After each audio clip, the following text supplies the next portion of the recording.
Authentic kacchi biryani অনেকেই শিখতে চেয়েছেন, আগে কখনো এরকম ভাবে রেসিপি দেইনি। আজ একদম সিক্রেট একটা রেসিপি আপনাদের সাথে শেয়ার করব। নামি দামি ব্র্যান্ডে কিভাবে করে এত সুন্দর সুস্বাদু গ্রান যুক্ত কাচ্চি বিরিয়ানি গুলো তৈরি করে, এরকম একটা রেসিপি যদি আপনারা না দেখেন তাহলে খুবই মিস করবেন। তাই আর দেরি কেন, এখনই শিখে রাখুন। প্রথমে আমার এখানে বড় বড় সাইজের আলু কেটে ভালো করে ওয়াশ করে নিয়েছি, তারপরে একটু ফুড কালার দিয়ে লবণ দিয়ে ভালো করে মাখিয়ে নিয়েছি। তারপরে আমার এখানে 4 কেজির মতো বাসমতি চাল ধুয়ে ভিজিয়ে রেখেছি। আমার এখানে 5 কেজির মতো খাসির মাংস আছে। 1 কেজিতে 15 থেকে 16 পিস করে কেটে নেওয়া, আপনারা চাইলে বড় পিসও করে নিতে পারেন। তারপরে আলুটা খুবই সুন্দর করে আমি ফ্রাই করে নিয়েছি। এখন একটা হাঁড়ির ভিতরে মশলা দিয়ে দিব। ফার্স্টে এখানে 1 কেজির মতো টক দই দিয়ে দিলাম। তারপরে দিয়ে দিলাম 200 গ্রামের মতো টমেটো সস। এখন দিয়ে দিলাম 2 টেবিল চামচের মতো দারচিনির গুঁড়া। তারপরে দিয়ে দিলাম 1 টেবিল চামচের মতো এলাচ গুঁড়া। এখন দিয়ে দিলাম 1 টেবিল চামচের মতো হোয়াইট পেপার।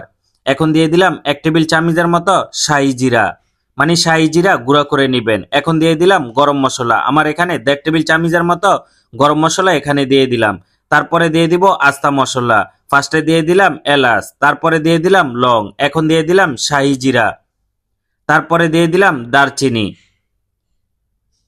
এখন দিয়ে দিলাম স্বাদ অনুযায়ী লবণ, তারপরে দিয়ে দিলাম তেজপাতা, এখন দিয়ে দিলাম পেঁয়াজ বেরেস্তা।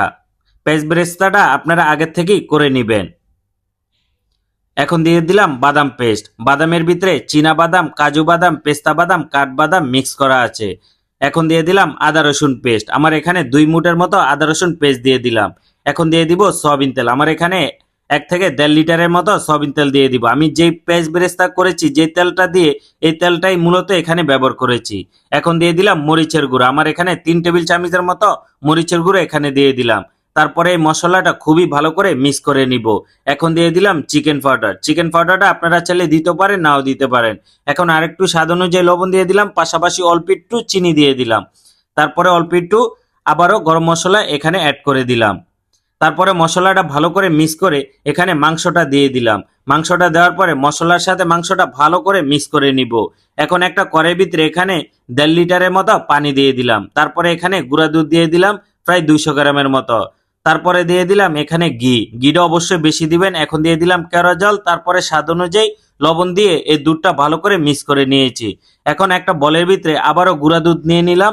তারপরে এখানে পেঁয়াজ দিয়ে দিলাম, পেঁয়াজ বেরেস্তা আর কি। তারপরে কিশমিশ দিয়ে দিলাম, আলু বাকরা দিয়ে ভালো করে মিক্স করে নিয়েছি।